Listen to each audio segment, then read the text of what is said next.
Dice placement is currently one of my fave game genres.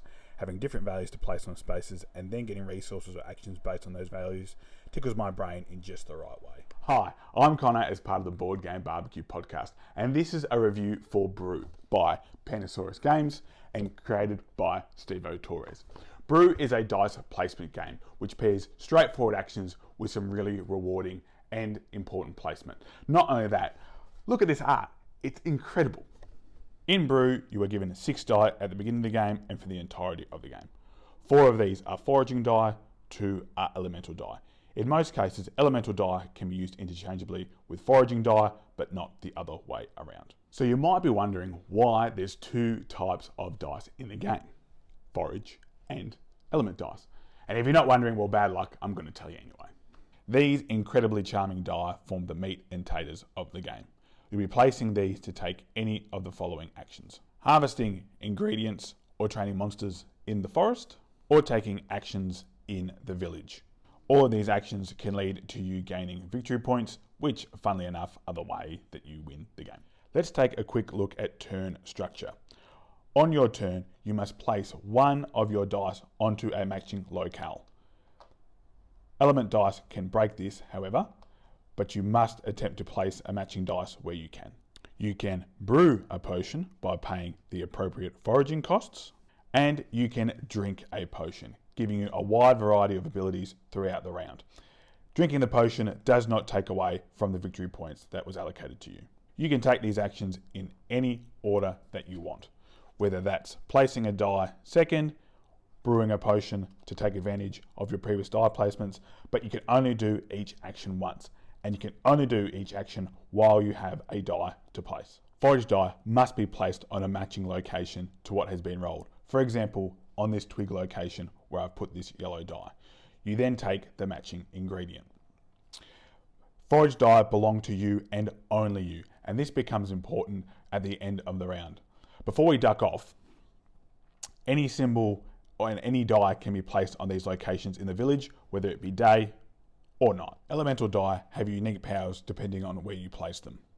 The water die can be placed on an open location, allowing you to take 2 of those resources. A fire die allows you to place it on top of a previously placed forage die, taking that resource and covering up that die. This means that it's no longer available for forest majority.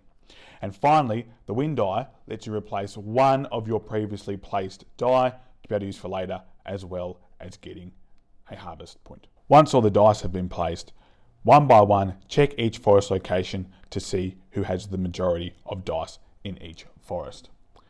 Now here's where it goes from being a fun little jaunt in the forest to a really mean area majority game. Remember these elemental dice here? Well, remember how I said that they don't count for anyone? They don't belong to anyone. So you need to have the most colored die in that location. Let's take this one for example here. We can see that there's an equal amount of red, blue, and green die. However, because of this white die here, it does not belong to anyone, so it gets discarded. This die here, there would have been a tie between blue and red. However, red was smart and put a fire elemental die belonging to no one, which means they've got 2 majority compared to the 1 each for green and blue. So this then belongs to red. And finally, this one here is a bit more straightforward. We can see that green was very lucky, has total majority over here because it's got 2 spaces covered compared to the 1 to the other players. Cutting to the chase, I really like Brew. The placing of the dice, as well as when and where you do it, really makes up the crucial and crunchy aspects of this game. And while its namesake is called Brew, and the potions are important, I think the most satisfying aspects you'll get out of this game are the placing of the dice and those massive scoring opportunities. Remembering that elemental dice don't belong to anyone, and pairing them with some incredibly powerful potion effects can lead to some really strong point swings within the game. In saying all that, there is a fair amount of take that in Brew. However, when people do take those actions, they are sacrificing their own potential scoring opportunities. So if you can stay ahead of them, you're probably doing a pretty good job. Now, before you worry that it'll become a matter of last player will win, check out these 2 spaces on the village board. In the daytime, you can place a flame dice here in order to remove all elemental dice from all spaces in the forest, immediately either clearing them up or removing a die from on top of your previously placed one. During the night time, this space lets you scorch all empty spaces amongst the forest, giving you a much greater advantage for you to be able to take majority by limiting the number of spaces that someone else can place a die. I couldn't get through this review without mentioning two of the neatest parts of the game: the aforementioned potions and the creatures. Potions give you a fair swath of victory points and give you some pretty nifty abilities once you've drunk them. And the game's called Brew after all, as if I'm not going to mention the potions. Now, potions might seem a bit misbalanced, but seeing as you need to be able to harvest specific ingredients for them, and some of them upwards of 7 times, the abilities do need to be powerful. Throw into the fact that you can only use a potion once, and you can only use once on a turn, means that you need to be really careful about when you place them. I think they're an incredible way to cap off a really interesting dice placement mechanic inside the game and give you some reward for choosing them carefully. Creatures are a real interesting prospect. Not only do they have incredible art, but they have some pretty cool gameplay mechanics too. They are very cheap to obtain and give you some really cool abilities to either place your die on or a bonus once you have placed your die. However, they only provide you with 1 victory point. All creatures do. But you can only have up to 3 creatures at one time. If you find yourself with more than 3 creatures, what you can do is release them. You do this by turning them over and placing them into a matching forest that you have had previous control over.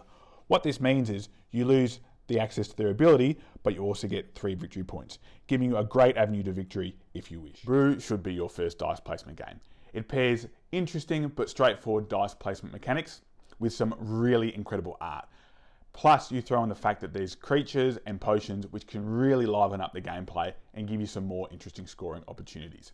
Not only that, each player card has an asymmetric player side that lets you use berries to activate some of those abilities. The combination of incredible artwork and dice placement makes me think that Pandasaurus Games is onto a real winner here, and it definitely gets my seal of approval. I've been Conor as part of the Board Game BBQ podcast. Thanks for listening, and we look forward to having you part of the barbecue crew soon.